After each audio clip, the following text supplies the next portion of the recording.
jërë ngeen jëf yéen ñi safoo site internet bi di Buzz Actu 221 nuyu nañ leen bu baax jaajëfal leen ci kóolu tege sopp bi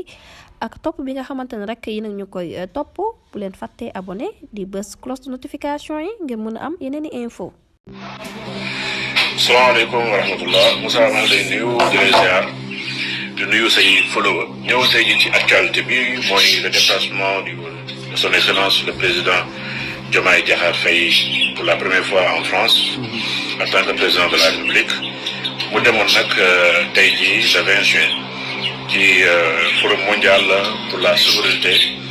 et l'innovation vaccinale loolu nag ñu ko organisé mooy waa Gavi ku ne Gavi nag laar na ñu faram-fàcce ni ñu lan mooy Gavi benn organisation boo xam ne nii bokk na ci ñu koy financé le monde Bill Gates mu ko njëkk a financé à hauteur de 750 millions de dollars après mu yokkaat ci yóbbu ko 1 milliard de dollars par la suite ci la ñu woo yeneen dëkk yu mel ne comme Grande-Bretagne fii ci 1 milliard 33 millions de dollars ñu woo ci Norvège mu dugal ci plus de 600 millions de dollars après yeneen dëkk yu mel ne comme Espagne Italie ñëw fekk seen ba ci Afrique du Sud donc loolu moom Gavi dafay dajale li nga xam ne nii mooy ñi nekk organisation mondiale de la santé ak ñi nga xam ne ñoo nekk ci UNICEF ak ay chercheurs yoo xam ne ni dañoo spécialisé wu ci wàllu recherche ci wàllu ay vaccination ngir ñu mën a dimbali réew yi nga xam ne nii ñoo nekk dans les pays les plus pauvres au monde rawatina particulièrement donc l'Afrique ngir ñu mën a dimbali seen doom yi ñu mën leen vacciner lu mel ni comme contre la diphtérie la tuberculose la rougeole bëri na ay xeetu feebar yoo xam ne ni ci wàllu pandémie bi day am léegi nag bokk na ci li nga xam ne nag moo gën a sonal Afrique muy Covid bu mu ñëwee dañoo sentir ni maanaam Afrique nu mu delloo gannaaw ci wàllu li nga xam ne nii moom mooy wàllu defal boppam ay vaccination boppam donc jubluwaay bi léegi mooy ñu mën a am naka la ñu mën def ba mën a am suñu souveraineté donte nag unité africaine am nañu seen programme boo xam ne nii d'ici 2040 ngir ñu mën a produire li nga xam ne mooy 60% ci li nga xam ne nii moom la ñu yéene parce que booy xool Afrique mu ngi toll ci 20% ci population mondiale mais ànd ak loolu li nga xam ne mooy industrie pharmaceutique bu Afrique du produire lu dul 0,25% ci offre mondiale bi un quart de 1%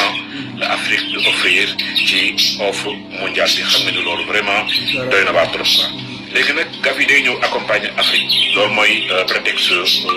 forum bi nii ngir ñu mën a dimbali Afrique mën a am benn fonds boo xam ne nii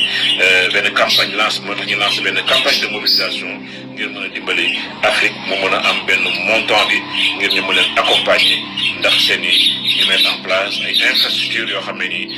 pharmaceutique industrielle pour que ñu mën a li ñu manqué ci ay garab wala ay équipement wala tamit ay vaccination ñu mën ko produire seen bopp donc ci cadre boobu la ci le président de la République dem wuyu ci daje boobu di ci lancé appel yu mel noonu boo xoolee nag Sénégal la delluwul gannaaw ci côté boobu parce que Sénégal am na quand même benn institut Pasteur boo xam ne nii buñ ko créé ba léegi ëpp na téeméeri at donc ëpp na un siècle institut Pasteur boobu la teel naa nekk di innové di créé li nga xam ne ay vaccination boo xool première vaccination bi mu créé mi ngi ko créé 1937 muy vaccination contre la fièvre jaune après ki nga xam ne ni mooy l'OMS l'organisation mondiale de la santé daal di koy préqualifié en 1966 léegi nag institut Pasteur boobu ak ndimbalu gouvernement wu Sénégal mettre nañu en place benn plateforme boo xam ne benn industrie pharmaceutique boo xam ne ni mu ngi toll ci montant wu 252 millions de dollars nga xam ne ni toute la chaîne de valeur de commencement de A à Z foofu lay nekk Sénégal ko soxla di jéggaani feneen léegi nag ci cette industrie pharmaceutique boobule plateforme boobule am na benn site bu nekk Diamniadio ñu naan ko Vaccinopole déjà sori na lool en termes de réalisation boo xam ne bu paree dina war a mën a génne lu ma xam ne 3 millions de vaccins par an